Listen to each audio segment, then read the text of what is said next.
우리 1장에서 전체 봄일 때 그 1장을 들어보면서 이 내용을 통합해서 1장 보면 복음에 합당한 생활을 주장을 했다는 것을 알 수가 있었죠. 복음에 합당한 그 생활이 뭐냐 이걸 가르쳐 주셨어요. 이런 사울은 2장에 와서는 겸손에 대해서 강조를 많이 하고 있어요. 겸손. 오늘 제목은 겸손의 생활입니다. 그 1절에 이 내용이 어떤 말씀인가 하면 1절은 정상적인 그리스도인의 삶이 무엇이냐 이걸 가르치고 있는 겁니다. 그래서 우리가 신앙생활을 하다 보면 그 복음에 합당한 생활을 하다 보면 이게 그 그리스도인이구나, 그리스도인으로서 해야 할 일이구나 이걸 알게 될 때 이 그러므로 접속사죠. 1장에 이어서 하는 말이에요. 그러므로 그리스도 안에 무슨 권면이나 우리가 내 신앙생활 할 때는 그냥 나만 잘하면 된다. 그런데 리더를 하다 보면 이제 믿음의 선배답게 교회에 먼저 나온 사람으로서 초신자들이 있을 때는 무조건 칭찬만 하고 잘못되더라도 그냥 괜찮다 그런 것이다 하고 그러면 그게 옳은 걸로 생각할 때가 있어요. 그래서 어떻게 해서 지혜를 가지고 정말 잘 말해서 상대방이 오해하지 않고 기쁨으로 받아들이면서 교정이 되어지고 수정되어지면서 신앙생활을 제대로 할 수 있을까 하면서 기도 많이 하고 이제 권면을 하게 되는 거죠. 그래서 여기에 그러므로 그리스도 안에 무슨 권면이나 그다음에 사랑에 무슨 이루나 이루를 한다 할 때 무조건 그 상대방의 기분만 모두 맞춰서 이루하면 얼마 못 갑니다. 그래서 우리는 그리스도의 사랑으로 권면을 해야 된다.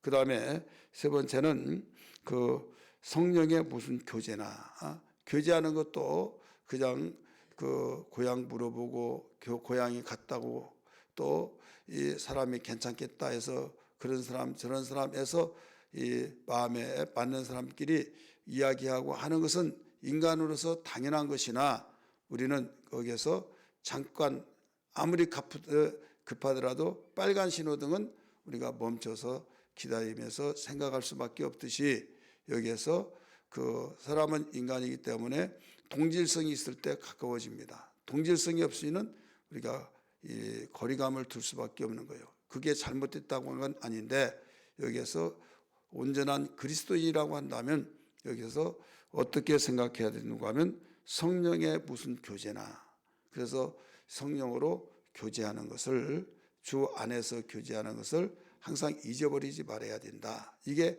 정상적인 그리스도인의 생활이다. 이 말씀을 가르쳐주고 있는 거예요. 또 긍휼이나 자비가 있거든. 어떤 사람들을 볼 때 긍휼히 여기고 또 자비는 여기서 사랑을 가리키고 있어요. 그런데 그런 마음이 있을 때 어떻게 하느냐 하면서 이제 2절, 3절, 4절의 말씀을 가르쳐주고 있어요. 한마디로 말해서 겸손의 생활을 하라 이 말씀입니다. 그래서 정리해서 말씀드린다면 1절은 우리가 겸손의 생활에 대한 것은 그리스도인의 우리 정상적인 생활이다. 그리스도인의 정상적인 생활이 당연히 우리가 예수 믿고 하나님의 뜻대로 사용을 하려면 이게 정상의 생활인데 아무리 정상적인 생활을 알았다 할지라도 내가 내 마음대로 하면 이것은 온전해질 수가 없다. 그래서 겸손한 마음을 가지고 생활을 해야만 이게 방법이 바로 되어질 때 온전한 열매가 맺혀진 것을 일러주고 있습니다. 이해되시면 아멘 하시기 바랍니다. 그렇다면 오늘 여기에서 2절 3절에서 그리스도인의 정상적인 생활이 되려면 어떻게 하느냐 좀 제목에 비춰서 다른 말로 말한다면 겸손의 생활을 하려면 어떻게 하느냐 세 가지로 가르쳐주고 있어요. 하나는 먼저 마음과 뜻을 합해서 같은 사랑을 가지라 이렇게 가르쳐주고 있죠. 2절에 한번 볼까요? 2절 마음을 같이하여 같은 사랑을 가지고 뜻을 합하며 한 마음을 품어 이렇게 나오죠. 이 내용을 정리해서 말한다면 가장 먼저 해야 할 것이 마음과 뜻을 합하여 같은 사랑을 가지라. 이 같은 사랑을 가지라는 것은 우리는 똑같이 이 관점이 다르기 때문에 우리가 예수 믿기 전에 사랑의 방법, 또 이래서 왜 사랑하는가, 이런 것들이 있다고 한다면 우리는 그리스도 안에서 사랑이죠. 한번 따라서 합시다. 그리스도 안에서 사랑. 그래서 그리스도 안에서 사랑이기 때문에 그것도 똑같이 모든 그리스도인들이 그런 마음을 가지고 하면 탈이 없는데, 그렇지 않냐고 다른 것으로 그리스도 밖에서 이 사랑을 가지고 또 권면도 또 여러 가지 어떤 이 교제를 할 때도 모두 문제가 생겨진다 이거죠. 그래서 가장 먼저는 마음과 뜻을 합하여서 같은 사랑을 가지라, 이렇게 2절에서 가르쳐 주고 있습니다. 그러면 이것은 한마디로 말해서 일반적으로 보면 뭐냐면 하나가 되라, 이런 뜻이에요. 한번 따라서 하나가 되라. 하나가 되는데 이것은 매우 중요한 것이 하나가 되는 것도 또 같은 마음으로 한 뜻으로 우리가 여기에서 같은 사랑을 갖는 것도 다 똑같은 말인데, 다른 표현으로 말하면 하나가 되라. 오늘 본문의 말씀은 읽었던 그 2절의 말씀대로 그 말씀인데, 예수님은 마지막 날 마지막 밤에 간절히 기도를 했을 때 자세하게 기도하는 내용이 요한복음 17장입니다. 거기에 많이 기도 내용이 나옵니다마는 이 내용과 같이 연결시켜서 비춰본다고 한다면 요한복음 17장 11절의 말씀 보니까 아버지여 나는 아버지께로 가옵고 내게 주신 자들은 이 땅에 남아 있습니다. 세상에 있습니다 하면서 그들을 위해서 기도할 때 보존되게 해달라고. 신앙이 나 있을 때는 내가 병을 고치고 능력을 행하니까 막 그거 덕 보려고 쫓아다니고 그랬다 할지라도 내가 없을 때는 실망하고 그냥 포기하고 한번 예수님도 없는데 이런 시간이, 그런 사람이 되지 않고 끝까지 보존되기를 위해서 기도했어요. 그리고 하나 되기를 위해서 기도했는데 아버지와 내가 하나 된 것처럼 그들도 하나 되게 해달라고 이렇게 요한복음 17장 11절에 가르쳐 주고 있습니다. 특별히 17장에 보면 21절에서 21절에서 23절에 보면 거기에 9절마다 하나 되기 위해서 기도했어요. 그런데 당시에 있는 제자들과 당신을 믿고 따른 자들만 위함이 아니라 앞으로 제자들이 지상명령을 내리실 터인데 그 지상명령을 내려서 전도하면 또 예수를 믿어야 안 믿어요? 믿죠. 그런 사람들도 그렇게 보존되고 또 하나 되기 위해서 기도했다 이거죠. 우리 성경 한번 볼까요? 요한복음 17장 11절 말씀 봅니다. 같이 읽습니다. 시작. 요한복음 17장 11절 시작. 나는 세상에 더 있지 아니하므나 그들은 세상에 있사옵고 나는 아버지께로 감나니 거룩하신 아버지여 내게 주신 아버지 이름으로 그들을 뭐라고 그랬어요? 보존하사 우리와 같이 그들도 하나 되게 하옵소서. 보존과 하나 되게 해서 기도했어요. 보존이 되지 않으면 절대 하나가 될 수가 없다는 거죠. 보존되지 않고 끊어져서 세상으로 가버렸다 자체가 분리예요. 마귀가 뭡니까? 분리된 거죠. 죽음이 뭐예요? 분리되는 거죠. 죄가 분리되었다는 뜻이에요. 그러면 12절 우리 생략하고 쭉 내려와서 우리 몇 절을 말씀 보신가 하면 20절부터 같이 봅니다. 시작. 내가 비옵는 것은 이 사람들만 위함이 아니요 또 그들의 말로 말미암아 나를 믿는 사람들도 위함이니. 그들이 지금 누구예요? 제자들과 당신을 믿고 따른 자들이 이제 복음을 전파하고 예수님 지상명령 앞으로 내릴 판이잖아요. 지금 죽기 전이니까 부활하셔서 40일 동안 계시다가 하늘로 올라가시면서 지상명령 내려요 안 내려요? 내리죠. 그러면 그들을 통해서 믿어야 안 믿어요? 믿죠. 우리에게 지상명령 내려서 우리가 복음을 증거할 때 우리가 지금 믿었고 우리가 또 전도해서 그들도 믿고 앞으로 세상 끝날까지 계속 믿을 터인데 그들까지도 위함이다고 예수님은 벌써 기도하고 있어요. 이제 21절 보세요. 아버지여 아버지께서 내 안에 내가 아버지 안에 있는 것 같이 그들도 다 하나가 되어. 여기 나오죠. 그들도 다 하나가 되어. 22절 내게 주신 영광을 내가 그들에게 주었사오니 이는 우리가 하나 된 것 같이 그들도 하나가 되게 하려 함이니라. 하나가 되기 위해서 하나님의 영광을 같이 똑같이 주셨다는 거예요. 23절 보세요. 곧 내가 그들 안에 있고 아버지께서 내 안에 계시어 그들로 온전함을 이루어 하나가 되게 하려 함은 나오죠. 그래서 하나 될 것을 이렇게 기도하셨다 이거죠. 그래서 우리는 겸손의 생활에서 곧 그리스도인의 정상적인 생활에서 방법은 반드시 하나 되어야 된다. 이걸 일러주고 있습니다.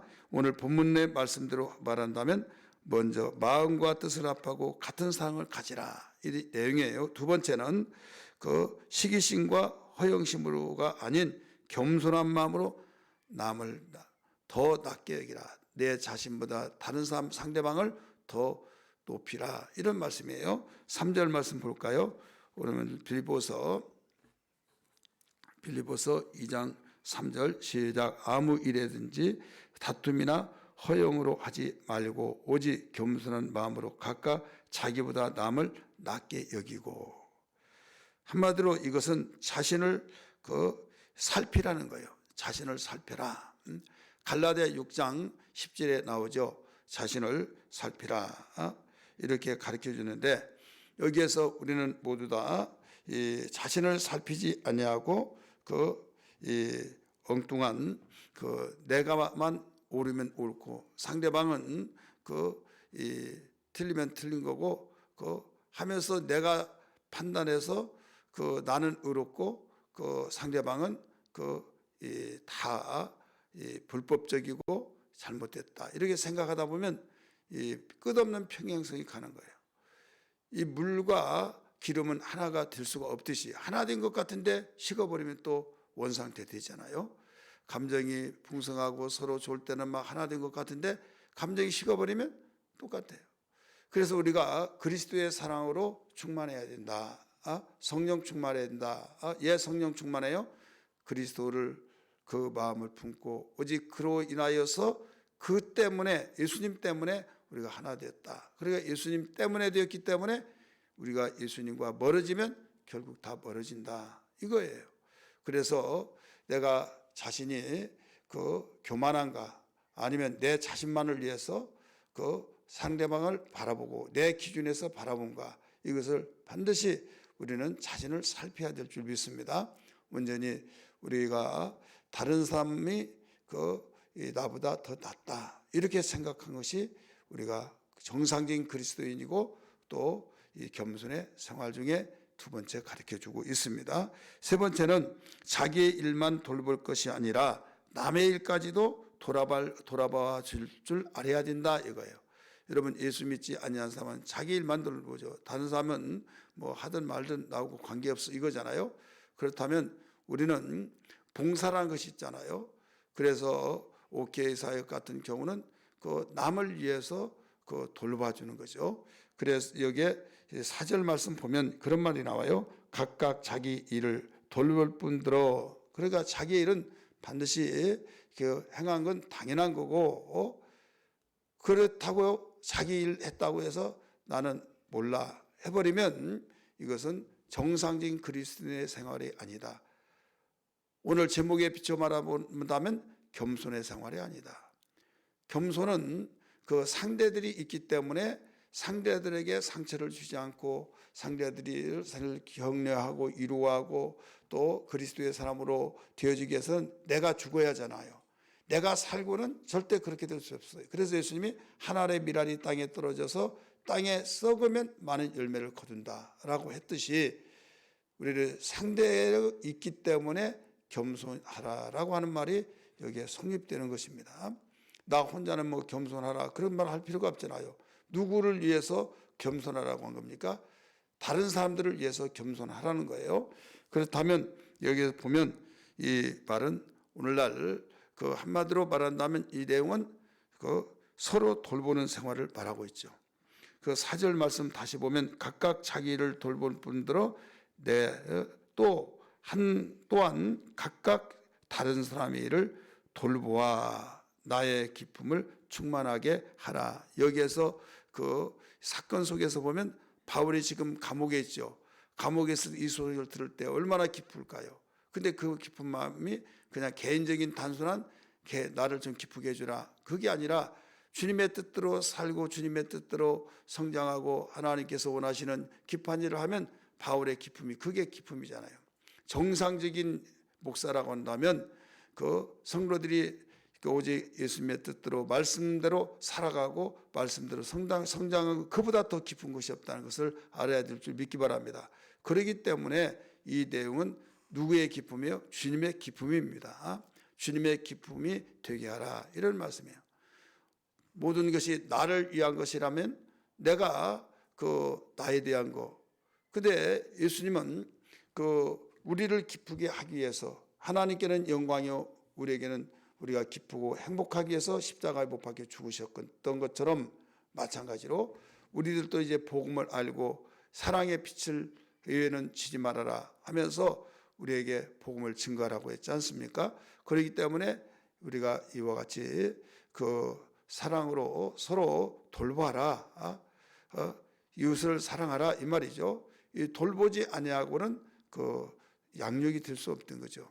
그래서 예수님이 지상 명령에서도 너희는 모든 족속으로 가서 내 제자를 삼아, 이렇게 나오면서 아버지와 아들과 성령의 이름으로 침례를 주고, 그러면서 가르쳐 지키게 하라. 가르친다는 건 돌보는 거예요. 근데 가르치는 것이 그렇게 쉽지 않잖아요. 얼마나 힘듭니까? 속이 복장이 터지기도 하고, 이것도 모르는가, 아무리 가르치도 왜 이렇게인가 저렇게 하는가. 그래서 마음대로는 할 수 없어요. 다 내려놓고 그러는 거야. 나도 그랬어 하면서 자식 키울 때도 마찬가지고, 우리 영적인 우리 전도에서 하나 키운 것도 마찬가지고 다 그렇습니다. 그래서 우리가 여기에 가르쳐준 대로 서로 돕는 생활이 돼야 된다.